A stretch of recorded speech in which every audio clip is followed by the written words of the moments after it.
cette partie de la ronde 2 du tournoi de Danang. C'est parti. Je fais avec les blancs cette fois parce que normalement dans les tournois c'est blanc, noir, blanc, noir, blanc, noir. Normalement c'est toujours ça. Bon après il y a des fois il y a quelques mélanges avec noir, noir 2 fois de suite et blanc, blanc ou même 3, 4 fois de suite. Ça peut arriver. Et aujourd'hui je suis avec 0 points sur une partie. Donc pour l'instant 0 points sur 7. Mais pour l'instant on n'a joué qu'une partie donc voilà. Et donc c'est parti donc pour la ronde 2 du tournoi de Danang. Je commence avec ici G3. Je me demande bien ce que va jouer mon adversaire parce que je me demande en fait s'il est préparé avec G3 parce que G3 il y a peu de personnes qui le préparent, c'est pas une ouverture normale. C'est l'ouverture de 5 étoiles du roi. Peu de gens la jouent en fait parce que même moi des fois je ne sais pas trop quoi faire sur des séquences particulières. Ici mon adversaire qui joue E5. Ok, E5 je connais, hein, bien sûr. Je joue C4, meilleur coup, normalement. Cavalier F6, ok, je développe mon fou. Il me balance D5, je prends, il prend. Et je joue E4. Déjà, une première gaffe, alors que pourtant, E4, ça a l'air naturel, en fait. Ça prend le centre, ça gagne un tempo sur le cavalier. Mais pourtant, il y avait bien mieux. Et mon adversaire qui joue cavalier F6, qui est une erreur. Ça met un peu tout à zéro, hein. Mais le meilleur coup, c'est cavalier B4. En fait, je trouve pas encore le meilleur coup, mais je le vois, en fait. Je le vois venir. Il veut aller là, et si je repousse par A3, bah, le truc, c'est qu'il y a cavalier D3. Et là, après, il peut s'enfuir par là, en plus. Et donc là, c'est terrible. Et donc, comment protéger ce truc? Bah, peut-être en mettant le fou là. Mais là, les pièces sont toutes encore mises comme ça, là. Normalement, les blancs doivent quand même avoir un avantage niveau structure. Et là, les noirs ont 2 pièces actives contre 0. Et même encore là, ils peuvent le faire. Il y a la dame en plus qui protège. Donc, bam, échec. Ça reprend. Et ça gagne encore... Enfin, ça peut gagner le pion ensuite. Vraiment incroyable. Qu'il a loupé, hein. Il a loupé. Donc, c'est quand même une gaffe en premier. Faut vraiment que... Donc, cavalier F3, meilleur coup. Est-ce que la balance elle a 0? Ouais, donc cavalier F3, prochain coup, je le jouerai. En fait, cavalier F3, j'avais peur de E4. Apparemment, E4, c'est pas bon. C'est pas bon pour lui. Mais voilà, j'ai joué E5, ok, E4, pardon. Tac, tac, j'ai développé les pièces, ok, donc ça c'est compris. Ok, H3 était joué, en fait je voulais empêcher le cavalier et le fou de venir ici, ça m'embêterait quand même très bien. Il a joué H6 de même, parce que mon fou, il pouvait pas se développer. En fait, mon fou peut pas se développer ici, ni ici. Il a que 2 cases, soit ici, soit ici. Et c'est la meilleure, c'est en D2 quand même. Hein. J'ai joué cavalier E2, ok, suivi de petits rocs. Je me suis dit, on va préparer la poussée F4. Tout va bien pour l'instant. Ok, dame D7, F4. Mais j'avais loupé le pion qui était en H3. En fait, je me suis dit, dame D7, ok, en fait, il veut juste développer ses pièces. Donc, je joue F4. Et c'est tout. F4. Et j'avais loupé le pion. Ah là là. Bon, après, je me suis dit, ok, finalement, je peux peut-être reprendre. J'ai peut-être du contre-jeu au milieu de jeu.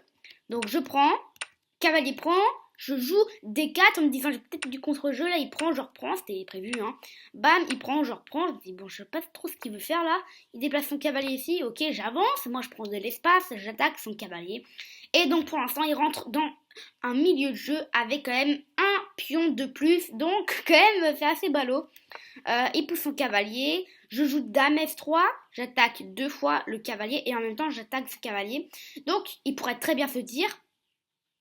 Ah, ça bug peut-être un peu. Ok, il pourrait très bien se dire, je lui fais rien. Non, peut-être grand roc. Ça a l'air naturel, grand roc. Mais en fait, il y a beaucoup trop de pression sur ce cavalier et celui-là. Et ici, on peut prendre. Et il peut pas reprendre, parce que sinon... Ah bah non. J'allais dire, sinon je reprends, échec. Mais non, en fait, là, c'est cloué. Donc en fait, grand roc, c'est un bon coup. C'est le meilleur coup, je crois. Mais non, il l'a pris, j'ai repris. Ok, grand roc était joué juste maintenant. Et là, j'ai pu regagner finalement mon pion. Donc quand même, là, ça fait 0,50-50, on va dire. Ok, dame C6 a été joué. Et je joue roi G1. Mais c'est une gaffe, en fait. C'est une énorme gaffe. Parce que, en fait, je me suis dit, pour rentrer dans ma tête, je me suis dit, en faisant le mec, genre, non, je vais totalement louper. Dame prend C3. Oh là là là là là là là là là. Mais en fait, j'avais anticipé. Je me suis dit, si dame prend C3, il a joué. Et bah, il y a dame E6. Et on gagne le cavalier finalement. Et là, il est perdant de chez perdant. Sauf qu'en fait, il a joué tour D7, j'ai pris. Mais même en faisant dame F6, je me suis dit, mais je suis bête. Mais je suis bête en fait. Mais s'il met sa tour ici, et que je mange ce cavalier, paye à ma tour. Cavalier contre tour, c'est pas du tout bien. Je me suis dit, mais non, mais comment t'as pu louper ce coup? En fait, j'étais trop concentrée sur mon attaque de cavalier là, que j'ai loupé la sienne, qui était juste dame pro C3, ultra simple.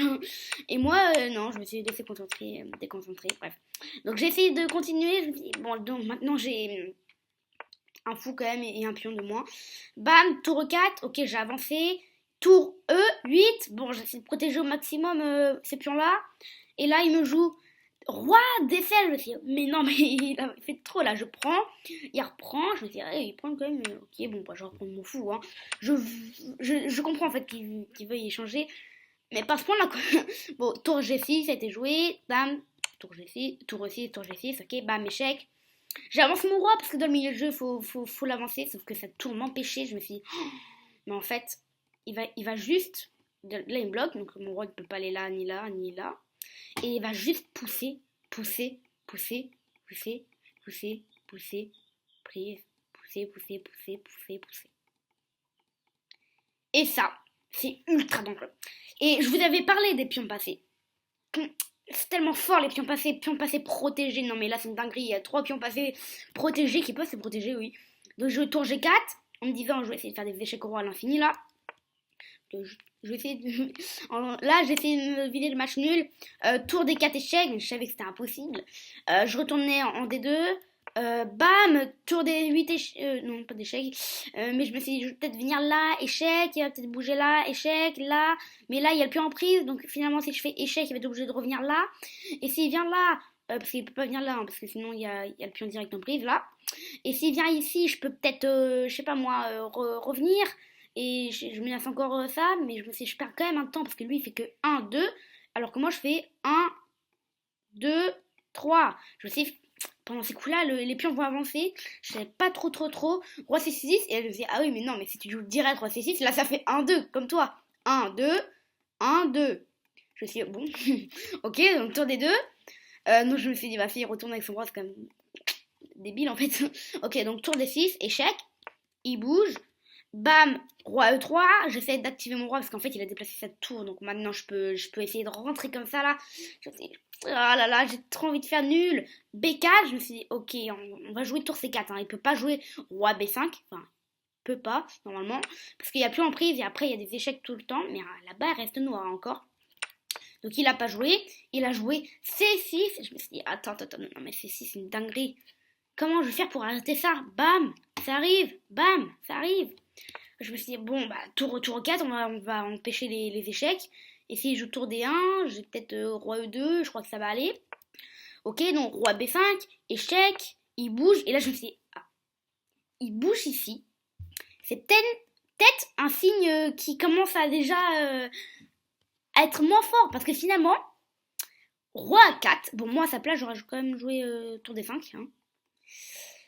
Mais roi A4, je me suis dit, il pourra jamais aller là parce qu'il y a le pion qui sera en prise et j'aurais tout simplement gagné un pion. Hein. Et si il pousse son pion, je prends, il prend et je reprends et je gagne quand même un pion. Donc dans tous les cas, il peut plus bouger son roi, sauf sinon il perd un pion. Donc il fait quoi? Il peut pas avancer sinon il perd. Il peut pas avancer sinon il perd. Il peut que bouger sa tour. Je me suis dit, ok, là, ça commence à être chaud pour lui. Ok, je joue tour C5 et là, tour G6. Et là, c'est super bien joué de sa part. Parce que tour G6, ça attaque mon pion, mais comment je le défends? Parce qu'en fait, je peux pas le pousser. Parce que si je le pousse, bah il prend. Et si je viens ici avec mon roi, bah en fait, il revient ici. Et finalement, la ligne qui m'a donné un moment, c'était là, bam. Là, il m'a donné cette rangée. Avant, il a protégé, mais maintenant, je peux y aller, parce que cette tour est partie. Et bah finalement, cette rangée qu'il m'a donnée, il peut se dire, ah, j'ai mal joué. Et il peut très bien la refaire, justement, avec tour G6. Donc là, je suis obligée de bouger mon roi.